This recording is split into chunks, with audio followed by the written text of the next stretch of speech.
नमस्कार, मैं भारत शर्मा आप सभी का स्वागत करता हूं हमारे YouTube चैनल क्रैक फैक्ट्स में। हमारी आज की वीडियो का विषय है कक्षा 12वीं के पाठ्यक्रम में निर्धारित हिंदी अंतरा पुस्तक का काव्यखंड। उसे पढ़ाने से पूर्व मैं आपको वही पढ़ाऊंगा। उसे पढ़ाने से पूर्व आप सभी को ये ज्ञान होना चाहिए कि काव्य को पढ़ने से पूर्व काव्य की आत्मा क्या है। तो वस्तुतः सामान्य रूप से हमारे शास्त्रों में काव्य की आत्मा रस कही गई है, जिसके बिना काव्य को पढ़ने में कभी जो सहृदय व्यक्ति होता है, जो काव्य का अध्ययन करता है, उसे आनंद नहीं आता। इसलिए हम सबसे पहले काव्य को पढ़ाने से पूर्व मैं आपको काव्य में रस की आत्मा के विषय में बताऊंगा, रस के विषय में बताऊंगा। तब उसके बाद हम कुछ आगे की जो कभी वीडियो होंगी उनमें मैं आपको काव्य खंड पढ़ाऊंगा, परंतु उससे पहले हम काव्य की आत्मा के विषय में पढ़ेंगे। और काव्य की आत्मा के विषय में पढ़ने से पूर्व सबसे पहले हम ये जान लें, आपकी पुस्तकों में ये निर्धारित दिया जाता है एनसीईआरटी की पुस्तकों में कि काव्य की जो काव्य जो है, आपकी पुस्तक में दो खंड होते हैं, काव्य खंड और एक होता है गद्य खंड। तो इस चीज को मैं आपको क्लियर कर दूं कि वस्तुतः काव्य खंड जो आपकी पुस्तकों में दिया जाता है, वस्तुतः काव्य खंड एक ही है, ठीक है। और काव्य के दो वेद होते हैं, पद्य खंड और गद्य खंड। ये काव्य के ही दो वेद हैं। वस्तुतः काव्य खंड अलग से कोई नहीं है, ठीक है। गद्य और पद्य ही काव्य के खंड है, लेकिन आपकी पुस्तकों में पद्य को काव्य के रूप में प्रस्तुत किया जाता है, जो कि पुस्तकों में त्रुटियां हैं। लेकिन यहाँ पर काव्य केवल एक ही है और काव्य के दो अंश हैं, गद्य और पद्य, जिनको आप काव्य खंड को आप पद्य खंड माने। तो उसे पढ़ाने से पूर्व हम रस के विषय में आते हैं कि रस क्या होते हैं। तो वस्तुतः रस सामान्यतया मनुष्य के अंदर निर्धारित एक ऐसी जो भाव होते हैं वही रस होते हैं। और भाव शब्द बनता किससे है? संस्कृत की एक धातु है भू, जिसका अर्थ होता है होना।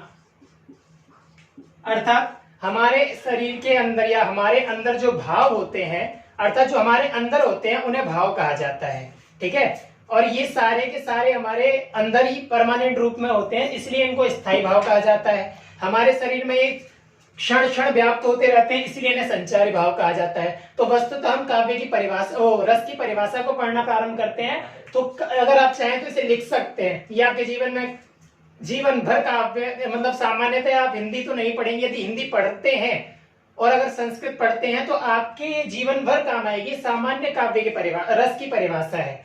तो काव्य के पठन, श्रवण अथवा अभिनय, दर्शन से पाठक, श्रोता अथवा दर्शक एक विशेष प्रकार का आनंद अनुभव करता है।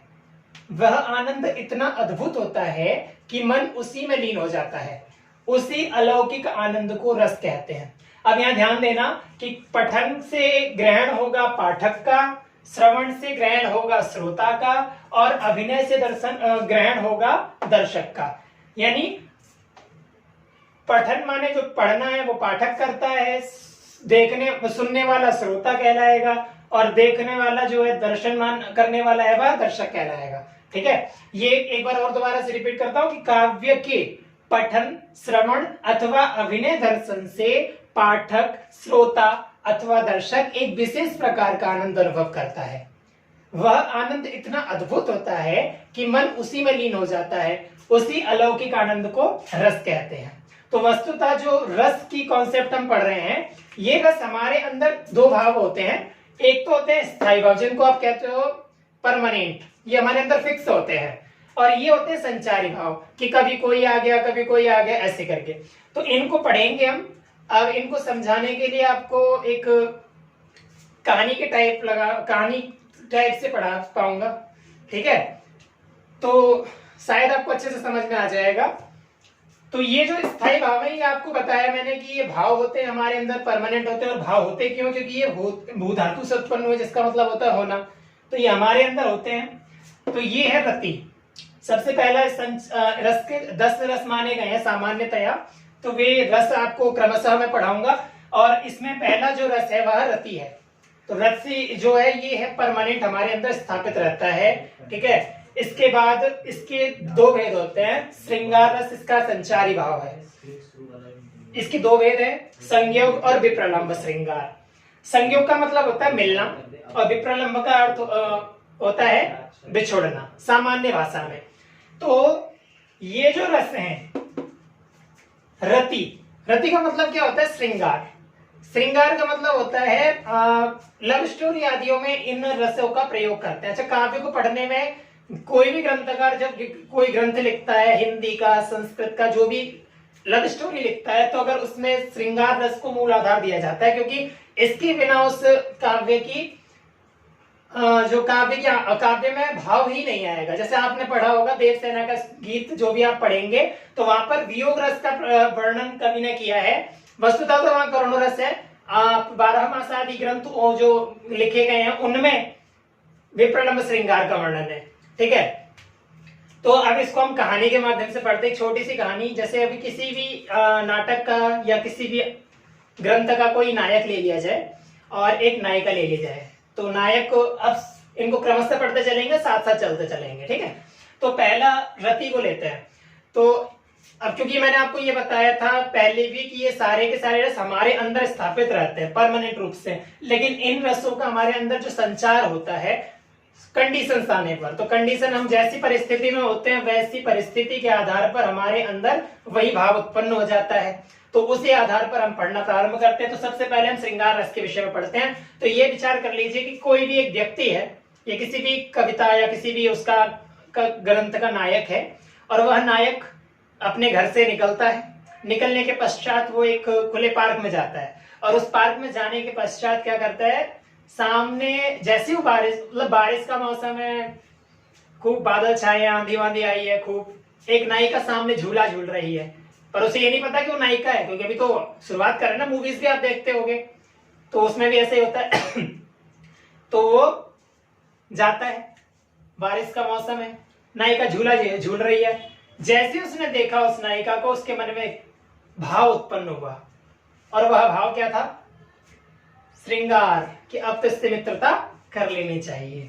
पहली बार भी देखते, कई बार आपने देखा होगा एक तरफा प्यार हो जाते हैं कई लोगों को। तो सामान्यतः ये एक तरफा प्यार जो भी होते हैं ना, वो रसों के कारण होते हैं। इसमें हमारा मनुष्य का दोष नहीं है, बस ये है कि मन को बस में नहीं कर पाते हर व्यक्ति इस वजह से। परंतु संयोग होने, मतलब मन में भावना आ गई कि भाई पहली नजर में इस व्यक्ति से हमें स्नेह करना है, प्रेम करना है। अब उसके बाद प्रेम हो गया है, लेकिन हम विप्रलंब को हम बाद में पढ़ेंगे, क्योंकि कहानी टाइप में पढ़ा रहे हैं, तो हम उन्हीं दोनों के बीच का संबंध स्थापित करेंगे। एक छोटी सबको उसी में कंट्रोल करते हुए चलेंगे, तो हम लास्ट में विप्रलंब पर आएंगे। और माँ के उसके बाद फिर दोनों कुछ बात करते हैं कि भाई जोक वगैरह सुनाते हैं आपस में एक दूसरे को, तो हंस भी देते हैं। तो उस समय उनके अंदर हास्य की स्थिति होती है। अब जब उनके अंदर हास्य की स्थिति होती है तो वो हंसने लग जाते हैं। तब उनके अंदर श्रृंगार की जो प्रवृत्ति थी वह समाप्त हो गई थी, संयोग तो उनका हो चुका है। उसके पश्चात वे हंसने लग जाते हैं, हास्य करने लगते हैं। हास्य करने के पश्चात तो उस वक्त तो उसमें उनके अंदर जो स्थायी भाव होता है हास्य का होता है, लेकिन संचार किसका हो जाता है? हास्य का। अब हास्य के बाद एकदम वो हंसते हंसते आगे बढ़े। आगे बढ़ते बढ़ते उनको एक व्यक्ति, मतलब किसी व्यक्ति का एक्सीडेंट हो गया और उसका मतलब शरीर के भिन्न भिन्न अंग उसके बिखर गए। ऐसे तो उनको एकदम से घृणा, मतलब एकदम वो घबरा गए। आपने देखा होगा लड़कियां खून खच्चर से वैसे भी दूर रहती हैं तो उनको घबराहट हो जाती है। तो फिर उसको कई बार स्त्री को संभालने के चक्कर में पुरुष भी घबरा जाते हैं, तो वो दोनों घबरा गए। ठीक है ना? तो उसको देख करके उनके मन में करुणा उत्पन्न हो गई, और वो इतना भयंकर था कि वो देखा भी नहीं जा रहा था। उसको देख करके घृणा भी हो रही थी, घिन भी आ रही थी, क्योंकि ऐसा वो पड़ा हुआ देखने। तो वहां पर एक और रस उत्पन्न हो गया था, जुगुप्सा। ठीक है, उसके साथ दो हो गए। उसके पश्चात फिर हम आगे बढ़े।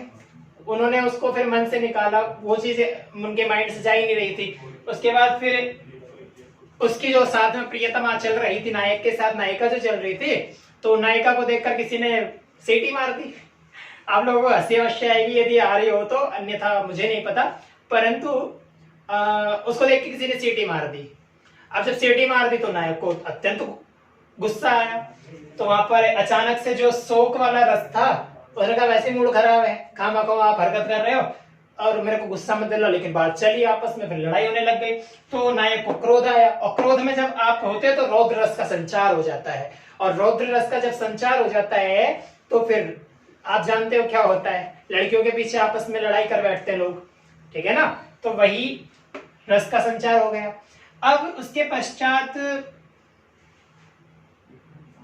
कोई ऐसा कार्य, लड़का पढ़ने वाला भी था, तो उसे कॉल आया स्कूल से कि हाँ भाई आ जाओ, एल्यूमिनी के तौर पे आपको बुलाया गया, एनुअल डे है, आपको कुछ पुरस्कार दिया जाएगा। लड़के के अंदर बड़ा उत्साह हो गया, उत्साह के कारण उसके अंदर वीरता आ गई, उसने प्रसन्न हो गया, वो कहता चल रही है मैं जा रहा हूँ स्कूल, मेरे को आज वो है। तो लड़की को भी लेके चला गया, वो स्कूल गया, माला वाला पहनाई लड़के को, लड़की भी प्रसन्न हो गई, इससे एक्सप्रेशन और अच्छा पड़ गया कि अभी लड़का पढ़ने वाला है। उसके पश्चात फिर क्या हुआ, अब अचानक से उनके पीछे कुछ 12-13, जैसे वो स्कूल से निकले, जिस लड़के से लड़ाई हुई थी ना यहाँ पे, उस लड़के ने बहुत सारे गुंडे बुला लिए। अब वो लड़के भय के कारण कांपने लगा, भाई यार लड़ाई, हमने सोचा था कोई वो, लेकिन वो तो उच्च कोटि का गुंडा था। तो अब क्या हुआ कि उसके पीछे बहुत सारे गुंडे पड़ गए।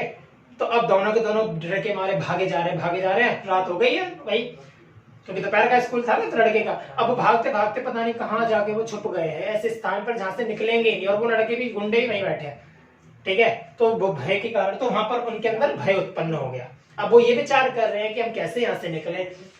उसके बाद ये घृणा हम आपको बता ही चुके थे कि जो एक्सीडेंट वाले केस में, अब लड़के ने विचार किया कि भाई कुछ तो करना है हमें, तो कुछ करना है, क्या करना है भाई, निकलना है कैसे भी। तो उसने कुछ ऐसा आइडिया निकाला कि निकलना कैसे है। उसने एक आइडिया निकाला कि भाई इनको वहां पे पत्थर फेंक दिया उसने, तो वो घबरा गए। फिर बल्कि वो लोग और भी कंफ्यूजन में हो गए कि भाई अब करना क्या है, वो सारे और देर वहां रुकने लगे। फिर उसने क्या किया, फिर से पत्थर फेंके, और बहुत सारे पत्थर थे कि नाली में छिपे हुए थे और नाली में छिपे हुए थे, उन्होंने पत्थर मार मार के उनको भगा दिया। मोटे मोटे पत्थर किसी का सर फोड़ दिया, लेकिन दिख नहीं रहे थे, अंधेरे में थे। तो उसके बाद उनको थोड़ा रिलैक्स फील हुआ। उसके बाद लेकिन बच गए तो उन्हें अद्भुत फीलिंग हुई कि भाई हमने पहली बार ऐसा कर, हमारे पीछे गुंडे पड़े थे और हम निकल करके आ गए। उसके बाद भी घर पहुंचे, तो क्योंकि ज्यादा रात हो गई थी, वो लड़कियों को भी घर ले गया। अब जब घर ले गया तो निर्वेद की उत्पत्ति, शांति की उत्पत्ति हुई। अब क्योंकि इतना पूरे दिन इतना परिश्रम व्यक्ति मानसिक करेगा, भागेगा, दौड़ेगा, पिटेगा, पीटेगा, है ना, एक एक्सीडेंट देखेगा, तो जब इतने मानसिक परिश्रम करेगा मनुष्य, तो करेगा क्या, घर जाके उसे फिर एक रिलैक्स फील करने के लिए ऐसा स्थान चाहिए ना, तो वो घर जाएगा और शांति से बैठ जाएगा। तो वह शांति से बैठ गया। अब हम कह रहे थे विप्रलंब, तो वो लड़की कहती है कि मैं उसको बाद में मत्थे पे मड़ा देती है, उसके कहते हैं कि ये जो तुम्हारी वजह से हुआ है, ना तुम मेरे साथ होते ना मेरे को इतनी देर होती घर जाने में। अब लड़की की बड़ी दुश्मनी होगी लड़के से, पूरे दिन अच्छा खासा दिन गया, रात को बिगड़ गया, तो वो विप्रलंब उत्पत्ति हो गई। मतलब कहने का मतलब लड़की छोड़ के भाग गई, उसके बाद वो आई नहीं है, तो भाड़ में से, मुझे तुमसे मतलब ही नहीं है। यहाँ तो कोई समस्या नहीं है। ये सारे लौकिक एग्जाम्पल थे, वस्तुतः इनका इससे कोई केवल आपको समझाने के लिए था, ठीक है।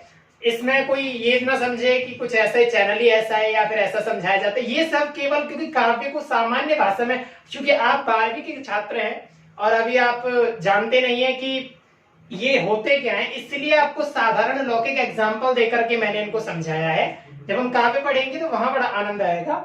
तो विप्रलंब भी हो गया, श्रृंगार रस, शुरुआत में वो लड़की उसके साथ प्रेम संबंध स्थापित किया, उसके बाद वो पूरा दिन ऐसा बीता कि उसके बाद उसको शाम को खुद ही वहां चली गई कि मेरे पापा का फोन आ गया वगैरह वगैरह करके, मेरी वजह से, आपकी वजह से मैं लेट हो गई, ना तुम उनसे उलझते ना वगैरह वगैरह। उसके बाद ये जो रस है ना, जो अंतिम है वात्सल्य, ये जो रस है ये माँ का बच्चे के प्रति स्नेह कहा जाता है। आप जब किसी भी अवस्था में अपने आप को देखेंगे, मेरे ख्याल से आप छोटे ही हैं सारे वैसे तो, आप जब कभी भी किसी भी टेंशन में होते हैं ना, या किसी भी मानसिक तनाव में होते हैं, तो आप क्या करते हैं कि माँ के पास जाते हैं और उनकी गोद में लेट जाते हैं। माँ सिर पे हाथ फैलाते पूछते क्या हुआ, फिर आपकी आंखों से या तो आंसू चलने लग जाते हैं या फिर आप खुशी से बता देते हो, माँ आपको सॉल्यूशन बता देती है। तो ये वही रस है वात्सल्य जिसे आप कहते हैं। ये रस मनुष्य के माँ के प्रति, माँ का बच्चे के प्रति जो स्नेह होता है वह कहा जाता है, ठीक है। तो माँ का बच्चे के प्रति स्नेह था, तो वो जो लड़का था वो भी गया अपने घर से निकलने के बाद, नायक माँ की गोदी में लेट गया। तब उसने माँ को बताया कि भाई पूरे पूरे दिन में मेरे साथ क्या क्या हुआ, मुझे एक लड़की देखी, मैंने उससे मित्रता की, हंसे भी हम, उसके बाद ऐसा ऐसे हुआ, एक्सीडेंट हो गया, हमें करुण उत्पन्न हो गए वगैरह वगैरह, उसने ऐसी भाषा में बता डाला। उसके बाद उस जो रो रहा तो माँ ने उसको सिर पे हाथ फेरा, कहा कि बच्चे ये सब उम्र में, इस उम्र में होता है, यहां तक मुझे कोई समस्या नहीं है, ठीक है। अब मेरा उद्देश्य क्या था इन चीजों को पढ़ाने का, मैं आपको बता दूं कि जब आप काव्य पढ़ेंगे तो काव्य इन रसों के आधार पर लिखा जाता है, ठीक है। कोई भी काव्य जब आप लिखते हैं ना, या कोई भी, आप तो लिखते हैं कि नहीं पता, कोई बच्चे लिखते भी होंगे, लेकिन किसी भी काव्य को जब आप लिखते हैं तो उस काव्य को लिखने से पूर्व इन रसों का उसमें संचार होता है, मतलब ये रस यानी रसों के आधार पर भी लिखे जाते हैं। जैसे अब आपको मैं एग्जांपल के तौर पे दे दूं तो भरत राम का प्रेम, आपका जो तुलसीदास का एक अध्याय आता है आपके काव्य खंड में, वहां पर करुण रस है, भरत का भाई के प्रति जो स्नेह है वो अत्यंत करुण है। वहां पर आप रामायण जो सीरियल आता है उसे अगर आप देखोगे तो आपकी आंखों से आंसू निकल जाएंगे, ठीक है। और यदि आप इसे पढ़ें, मतलब पाठक को पढ़ने में आनंद आता है और श्रोता को सुनने में आता है, जो देखने वाले होते हैं उनको देखने में आता है। लेकिन जब शास्त्र को, आप किसी भी ग्रंथ को पढ़ने बैठेंगे और आप इन रसों के विषय में ढंग से जानते हैं, यदि आप सहृदय हैं यानी हृदय से पढ़ते हो, तब आपको उसमें आनंद की अनुभूति होती है, ठीक है। तो ये रस का कॉन्सेप्ट था। इसके पश्चात हम अगली कक्षा से काव्यखंड प्रारंभ करेंगे, जिसमें आपका सबसे पहला विषय होगा जयशंकर प्रसाद और उनकी दो कविताएं हैं, कार्नेलिया का गीत और देवसेना का गीत।